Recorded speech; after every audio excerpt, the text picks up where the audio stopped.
morning, everybody. Welcome to the kitchen. Today we are going to make Italian basil pesto. We have our beautiful basil right here. Now this I got in the grocery store, but we are going to also harvest some of our basil right off of our window garden plant, which we started in September, and it is now January, the end of January. So we've got a whole bunch of basil inside here amongst the marigolds and the tomatoes. And we're gonna get that. We're also gonna use pine nuts, extra virgin olive oil, Parmesan, and a garlic clove. So let's get all of our mise en place together and we'll start making it.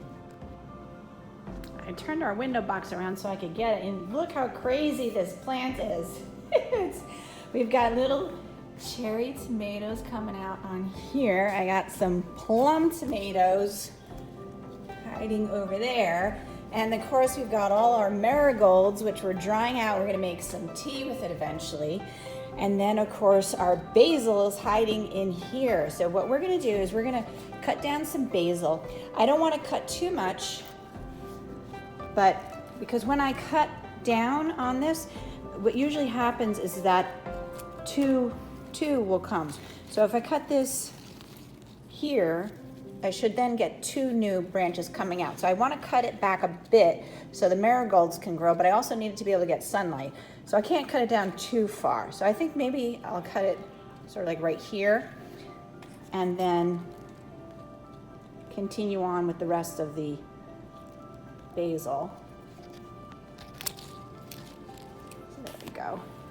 And we need 2 cups. So we're going to try to get most of it out of our basil here and supplement with it the stuff from the grocery store.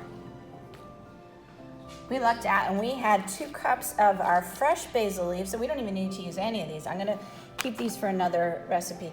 And here are our pine nuts. A half a cup is 2.25 ounces, and the half cup of Parmesan cheese is 1.50 ounces. Here is our olive oil ready. And for our 1 garlic clove, I smashed it with the back of my knife, and that helps release the juices. This, you could even, if you like garlic, you could put 2 to 3 cloves of garlic. All right, so what we're gonna do though first is we need to blanch our basil leaves. So we're gonna put that into boiling water, blanch it for like 5 seconds, and then put it into an ice bath, and that will help keep that green color when we're making our pesto. Our water is boiling away. Here are our leaves. We're gonna slop them in and literally for 5 seconds blanch those leaves and then get them out right away and put them into a water bath. So let's just submerge them, okay, and then get them out.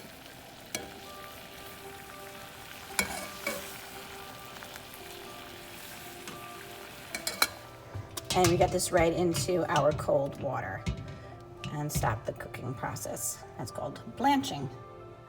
Okay, before we're gonna make it, we need to toast our pine nuts. So just spread them out on a sheet. We spread these out on a sheet pan. We're gonna toast them in a 300-degree oven until they are light golden brown. Here they are. I just got them out of the oven. That was 8 minutes at 300. You can see they're nice and golden brown, and we don't want to let them stay any longer. They tend to burn easily, and these nuts are so expensive, you do not want to burn them. All right, so what we're gonna do is we are going to get our ingredients into our food processor. I've got the garlic in there already. We'll get everything else in there and we're gonna pulse it, and then we will drizzle in our olive oil. We got everything in our food processor, and let's pulse it a couple times, then we'll drizzle in the olive oil. Now before I start adding in the olive oil, I just wanna scrape down the sides. And then we'll drizzle it.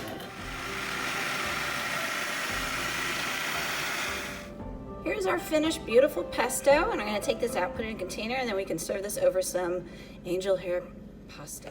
There we go, our beautiful pesto. And since we're not gonna use it right now, but we wanna store it in the fridge, I'm just pouring a drizzle of olive oil over the top, and that'll help keep it okay in the refrigerator for a couple days.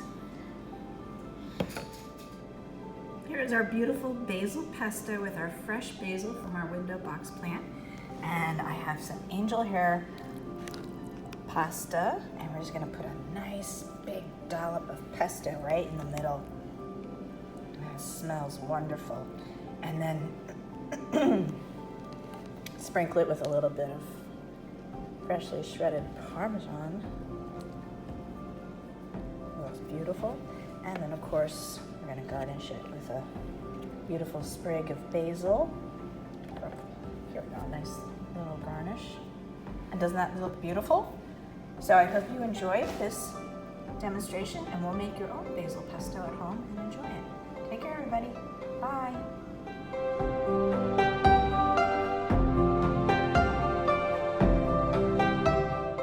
For more recipe demonstrations, please click like and subscribe to Chef Victoria Loves YouTube channel and have fun in the kitchen. Thank you.